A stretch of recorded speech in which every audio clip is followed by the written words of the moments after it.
The rain poured heavily that evening as Alexander Grant, a successful but lonely CEO, hurried out of his office. His world was made of glass towers and endless meetings, yet his heart felt emptier with every passing day. On the steps of his company building, he noticed a small figure, soaked, shivering, and clutching a worn-out teddy bear. It was a little girl, no more than 6 years old, with wide hazel eyes that carried a mix of fear and hope. She looked up at him and whispered, almost trembling, "Mister, I don't have a papa. Can you be my daddy forever?" Alexander froze. He had faced ruthless boardrooms, hostile takeovers, and sleepless nights building his empire, but nothing prepared him for this. His throat tightened as he knelt to meet her eyes. "Where's your mother?" he asked softly. The girl hugged her teddy closer. "Mama went to heaven. I live with my aunt, but she says I'm too much trouble." Her voice cracked, but her gaze stayed locked on him, as if begging for a miracle. For the first time in years, Alexander felt something stir inside him, an ache, a longing, a chance to fill the hollow space he'd buried with work. He didn't know who this little girl was or why fate had placed her in his path, but as she slipped her tiny hand into his, he felt a spark of belonging he thought he had lost forever. Alexander guided the little girl into the warmth of his car. She clutched her teddy tightly, her small frame trembling from the cold.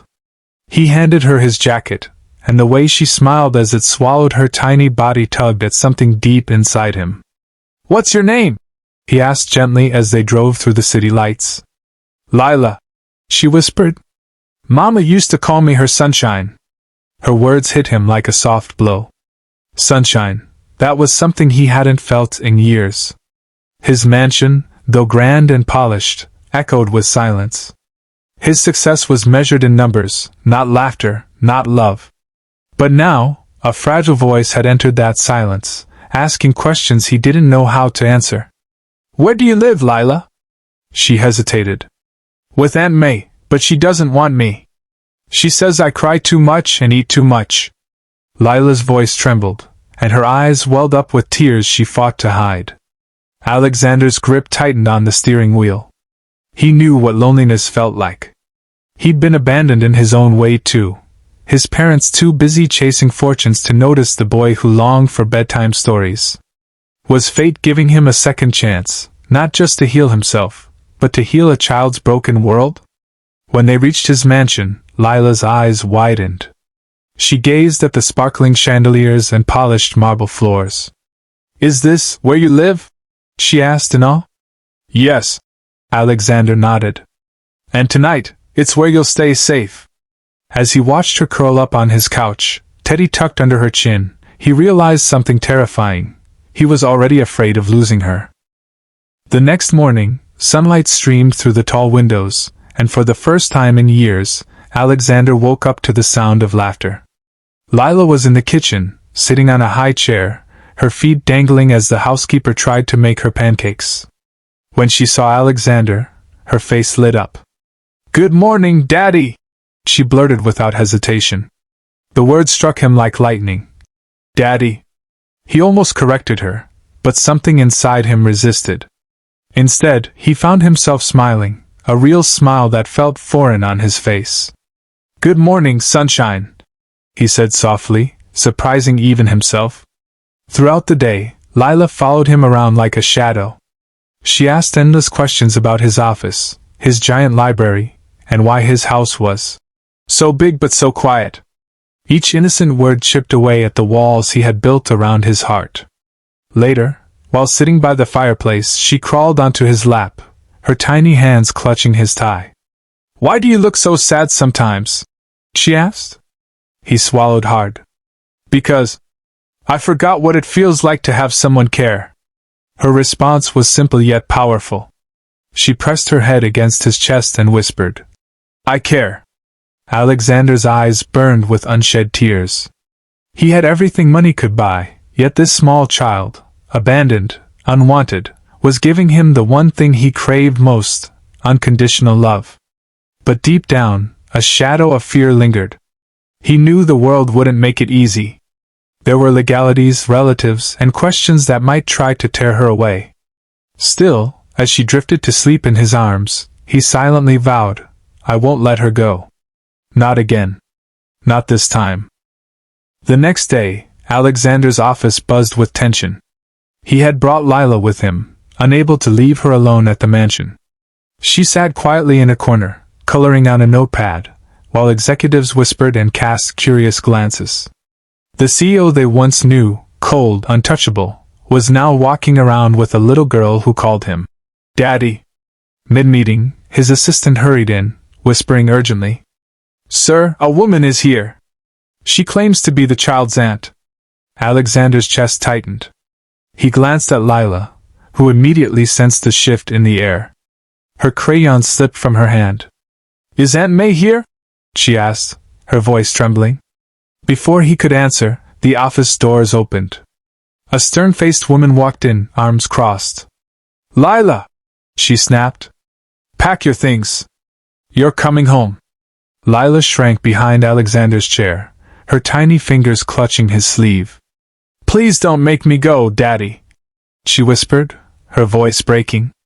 Alexander rose, his towering presence filling the room.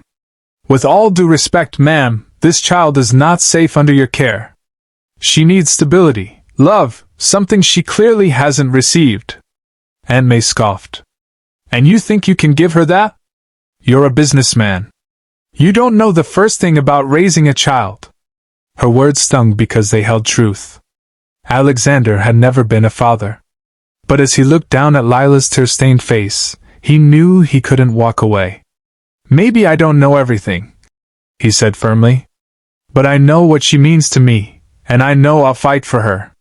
Lila buried her face in his suit, clinging to him as if he were her last hope.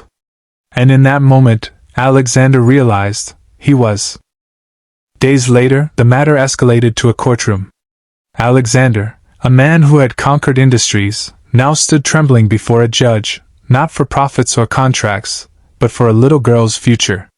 Lila sat beside him, her small hand wrapped around his, refusing to let go. Aunt May argued with sharp words. "He's a stranger.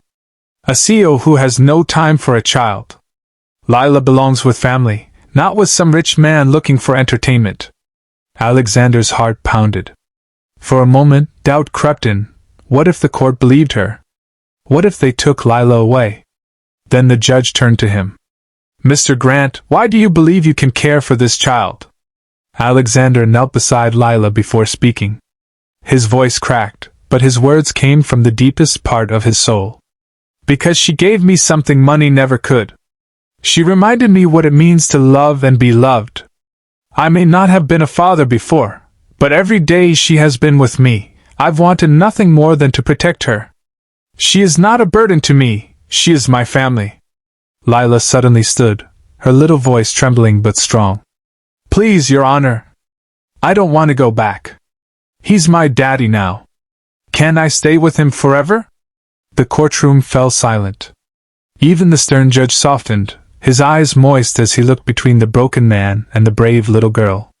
In that silence, Alexander realized something powerful. He wasn't just fighting to adopt a child. He was fighting to heal two broken hearts that had finally found each other. And he wouldn't let anyone tear them apart. The courtroom held its breath as the judge leaned forward. His gavel tapped lightly, echoing through the silence. "This is not a typical case," he began. "But sometimes family is not about blood, it's about love.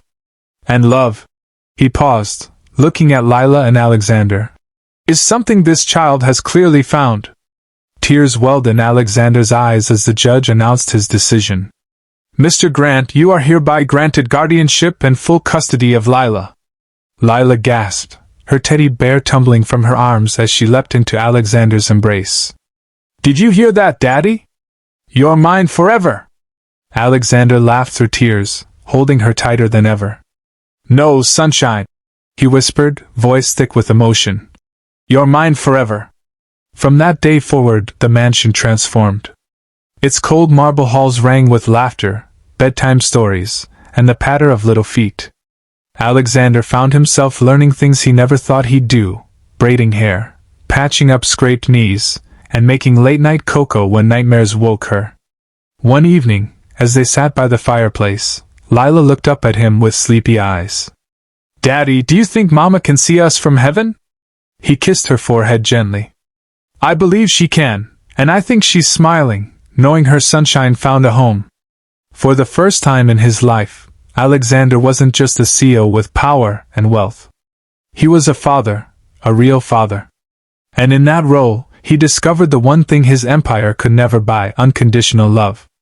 As Lila drifted to sleep in his arms, Alexander whispered a promise to the stars above: "I will never let you feel alone again." And for the lonely man and the little girl who begged for a daddy, forever had just begun.